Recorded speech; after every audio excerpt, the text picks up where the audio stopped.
Marilah kita berdoa sebelum merenungkan firman Tuhan. Terima kasih ya Tuhan atas anugerah-Mu selamat di hari ini. Mampukanlah kami untuk mengisi hari ini dengan perbuatan-perbuatan yang berkenan di hadapan-Mu. Karena itu Tuhan, kami memohon, tolonglah kami supaya kami dapat memahami firman-Mu dan melakukannya dengan benar. Di dalam nama-Mu ya Yesus Tuhan, kami berdoa. Amin.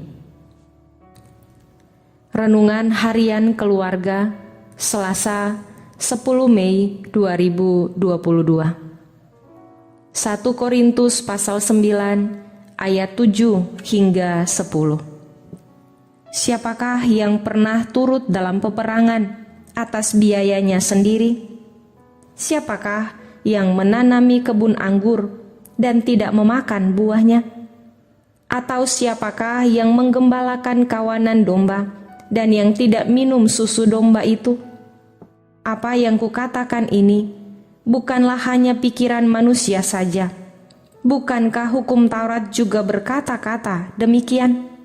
Sebab dalam hukum Musa ada tertulis, janganlah engkau memberangus mulut lembu yang sedang mengirik. Lembukah yang Allah perhatikan? Atau kitakah yang Ia maksudkan? Ya, untuk kitalah hal itu ditulis, yaitu pembajak harus membajak dalam pengharapan, dan pengirik harus mengirik dalam pengharapan untuk memperoleh bagiannya. Judul renungan hari ini, siapa bekerja patut mendapat bagiannya.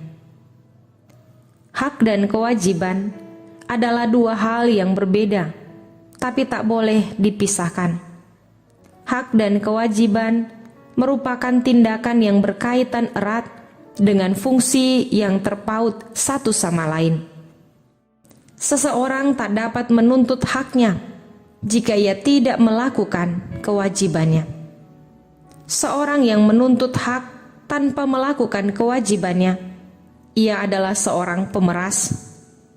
Demikian pun, orang yang melakukan kewajiban tapi tidak mendapatkan hak-haknya adalah orang yang diperas dan diperlakukan tidak adil.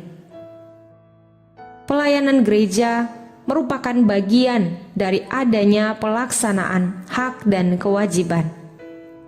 Seorang yang melayani berhak mendapatkan haknya, yakni upah atas pekerjaannya. Demikian hal ini terlihat dalam pelayanan gereja di Korintus. Paulus mengumpamakan pelayanan itu seperti seorang yang turut berperang, pasti dibiayai. Seorang yang menanami kebun anggur, pasti memakan buahnya. Siapa yang menggembalakan kawanan domba, pasti minum susu domba itu. Hal ini bukan hanya pikiran manusia, tapi hukum Taurat juga berkata demikian. Seperti yang tertulis dalam hukum Musa, bahwa orang tidak boleh memberangus mulut lembu yang sedang mengirik. Hal ini dimaksudkan oleh Allah bahwa pembajak harus membajak dalam pengharapan dan pengirik harus mengirik dalam pengharapan untuk memperoleh bagiannya. Hal ini berarti bahwa orang yang bekerja patut mendapat bagiannya. Sebagai keluarga Kristen, tentu kita perlu memberikan perhatian khusus tentang bagaimana memberikan penghargaan kepada orang-orang yang bekerja di lingkungan jemaat dan masyarakat, khususnya di antara anggota keluarga kita. Kalau ada yang bekerja bersama kita, mari kita berikan hak-haknya. Begitu juga dalam pelayanan di jemaat, kita harus menopang mereka yang melayani dan memberikan penghargaan sebagai hak-hak mereka karena sudah melayani kita. Termasuk dalam keluarga, semua anggota keluarga yang bekerja di rumah harus diberikan penghargaan. Tentu tidak dalam bentuk materi, seperti orang upahan, tapi dalam bentuk penghargaan, seperti saling mengucapkan terima kasih ketika kita saling membantu. Sekecil apapun aktivitas kita dalam rumah, hendaklah kita saling menghargai dan mengucapkan terima kasih satu sama lain. Kalau kita terbiasa melakukan ini di rumah, pasti kita akan menghargai orang-orang di sekitar kita, baik di jemaat maupun di tengah masyarakat. Tuhan kiranya menolong kita untuk saling menghargai satu sama lain. Mari kita berdoa. Ya Bapa di surga, Engkaulah sumber hidup dan berkat kami.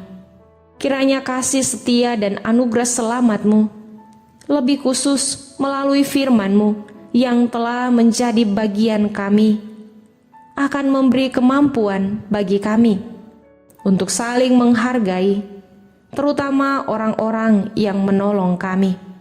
Kiranya kami memperhatikan hak-hak orang-orang yang bekerja bersama dimanapun kami berada. Dalam nama Yesus kami berdoa. Amin.